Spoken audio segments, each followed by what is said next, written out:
Dans cette formation, nous allons voir comment on peut piloter un servomoteur avec une carte Mbed. Donc, pour commencer, on va rappeler ce qu'est un servomoteur. Donc, voici la photo d'un servomoteur. Alors, c'est utilisé principalement dans le modélisme.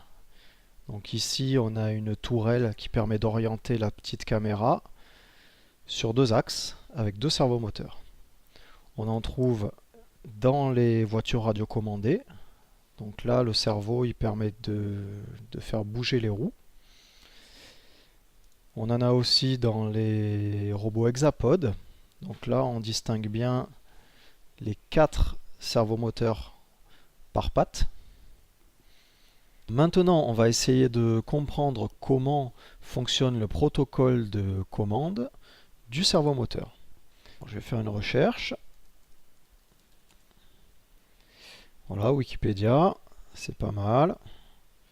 Alors, on va pas faire un cours sur le protocole du servomoteur, on va faire ça très rapidement. Il y a un paragraphe sur le modélisme qu'il faut retenir. Déjà, c'est que le câble d'un servomoteur possède 3 fils. Donc la masse, le plus 5 volts, et le troisième fil, qui est le signal de commande. Et on vous dit que les consignes de position, c'est un signal PWM.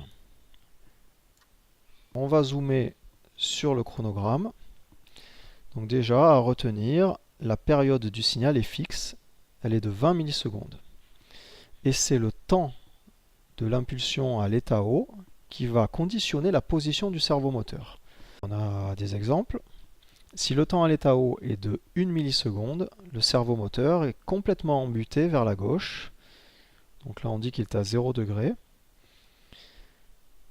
Et si le temps à l'état haut est de 2 millisecondes, le servomoteur est complètement à l'opposé. Alors un servo traditionnel, ça a une amplitude de 180 degrés. Donc là il est positionné complètement à droite.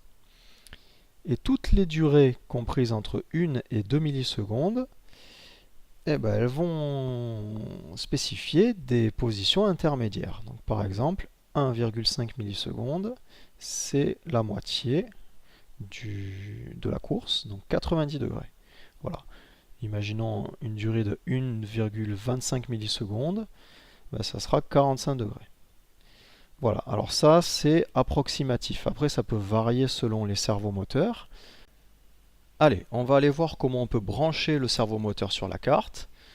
Donc pour ça, on va aller vérifier la connectique du microcontrôleur. Donc LPC.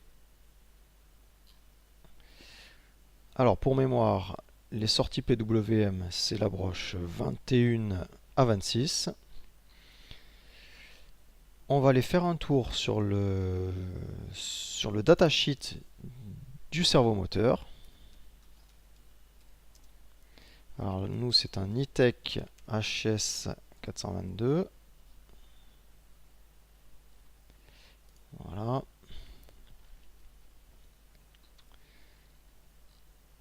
Datasheet. Alors déjà ça nous rassure, on voit que c'est bien un signal PWM avec 1500 microsecondes au neutre. On peut l'alimenter de 4,8 à 6 volts. Premier problème, la carte Mbed elle fournit 3,3 volts. Donc il faudra utiliser une alimentation externe. Alors on nous donne les vitesses, ça nous servira juste après. Donc à 4,8 volts, il met 2 dixièmes de seconde pour parcourir 60 degrés sans charge. Le couple, 3,3 kg par centimètre. On a la consommation, 8 mA immobile, et ça peut monter à 150 mA sans charge. Si vous avez la carte Application Board,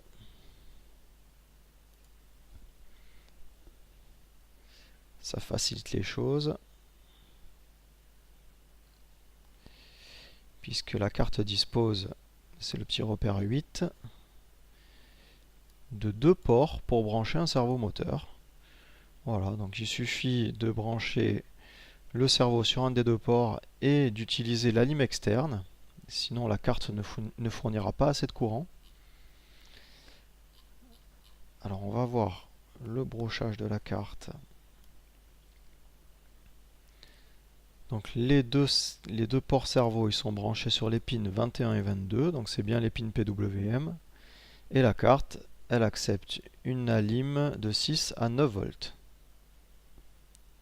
Allez, on va créer notre premier programme. Donc new.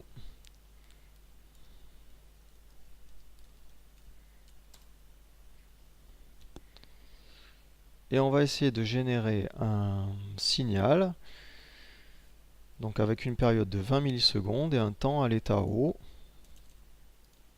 Pour commencer, on va tester 1 milliseconde. Bon, ça j'enlève. Alors, c'est la classe PWM. PWM out, je vais l'appeler cerveau. C'est la broche 21. Donc la première chose à faire, je fixe la période.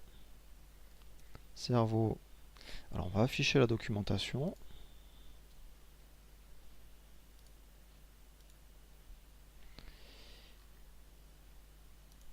Voilà.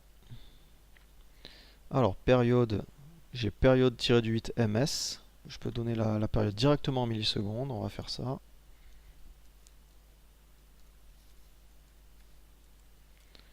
Voilà, j'ai déjà mon signal périodique. Et on va tester une position. La première, cerveau, point. Alors cette fois-ci, on va plus utiliser write. On va utiliser pulse wait. Alors pulse wait, ça donne directement le temps à l'état haut. Donc nous, on va le mettre en millisecondes. Pulse wait-du-8 ms.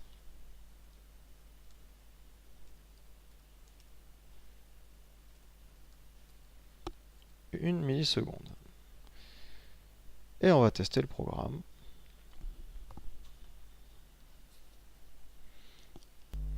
Je branche la lime. Je branche la carte.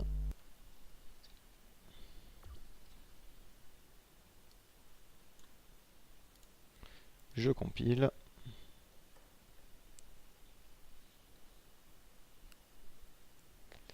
Alors je l'ai mal écrit.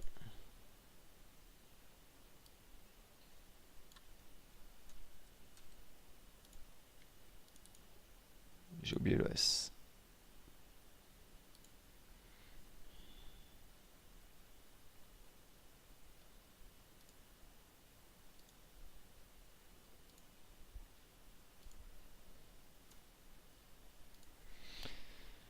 Voilà, la LED clignote, je fais un reset. Et là, je vois bien mon servomoteur qui se déplace.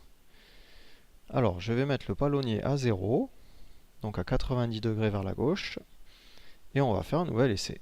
Maintenant, on va essayer de positionner le servomoteur à l'opposé de sa position, donc complètement buté vers la droite. Donc il devrait parcourir 180 degrés.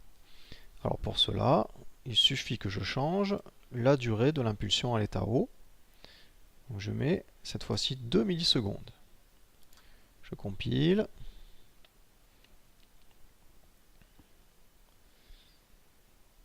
On remplace le fichier.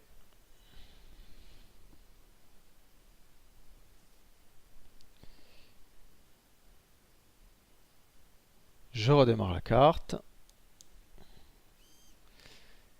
Et là, on voit le servomoteur qui se déplace, mais il ne parcourt pas 180 degrés. Il fait tout au plus 90 degrés.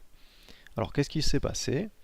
C'est tout simplement que chaque constructeur de servomoteur ne respecte pas forcément ces durées indicatives de 1 et 2 millisecondes.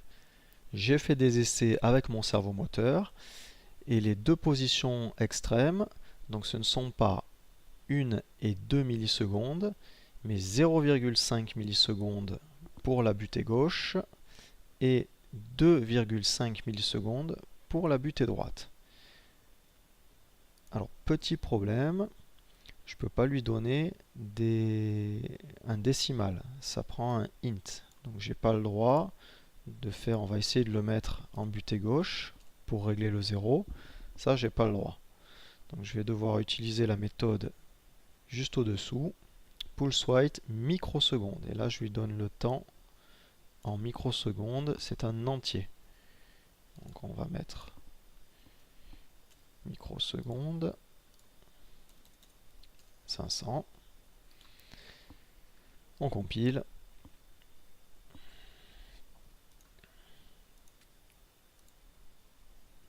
Je redémarre la carte. J'ai mon cerveau qui se déplace. Maintenant, je vais faire un essai avec la butée droite et on va voir si le cerveau parcourt bien 180 degrés. Alors, je mets la nouvelle valeur. C'est 2500. Je compile.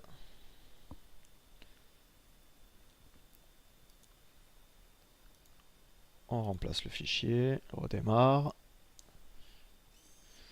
Et là, j'ai bien mon cerveau qui se déplace et qui parcourt bien 180 degrés, même légèrement plus. Donc pour l'instant, on a déplacé notre cerveau moteur d'une position directement vers une position de destination. On peut essayer de décomposer le mouvement pour avoir un mouvement plus fluide. Alors je vais essayer de lui faire un petit déplacement comme un essuie-glace. Il va se déplacer de la gauche vers la droite, arriver à droite, il va repartir dans l'autre sens. Donc là, je vais devoir me créer une variable pour gérer la position. Donc 500, je me positionne. Et comme c'est la première fois, je vais lui mettre une seconde pour se positionner. Après, ça va se gérer dans la boucle. Donc dans la boucle, je me repositionne.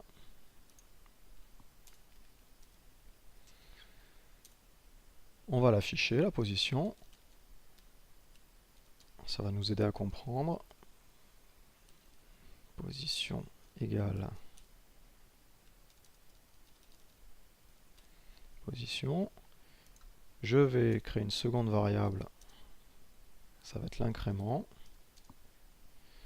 Alors je vais faire 10 positions.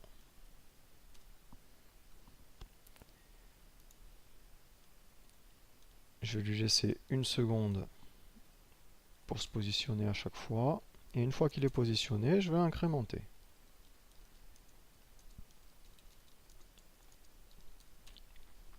Voilà. Donc, ma position est incrémentée. Maintenant, je vais gérer les bornes supérieures et inférieures. Parce qu'il ne faut pas qu'il dépasse 2500 ou qu'il soit plus petit que 500 microsecondes. Donc, je mets un if position est inférieure ou égale à 500 ou que la position est supérieure ou égale à 2500.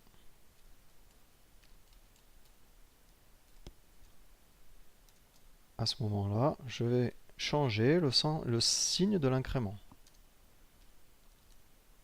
Je peux même l'afficher.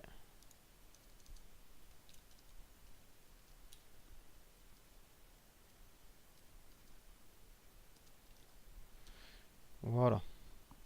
Donc ça devrait être bon. On va tester.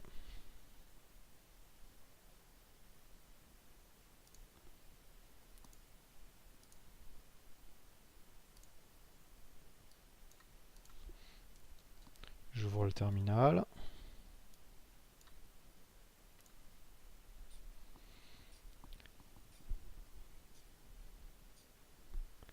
Donc j'ai bien mon serveur moteur qui se déplace.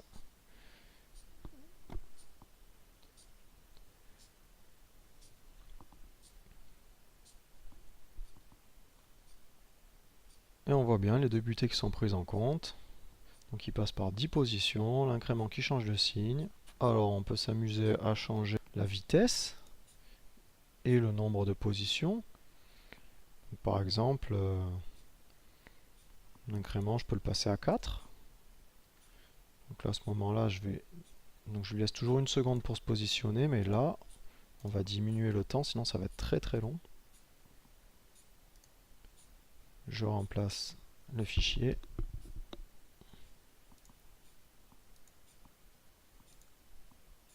Là, j'ai bien mon servomoteur qui se déplace beaucoup plus lentement. C'est aussi beaucoup plus souple. Et j'ai toujours mes butées qui sont prises en compte. Cette formation est terminée. Donc je vous donne rendez-vous dans les suivantes où on va encore approfondir le fonctionnement de la carte Mbed.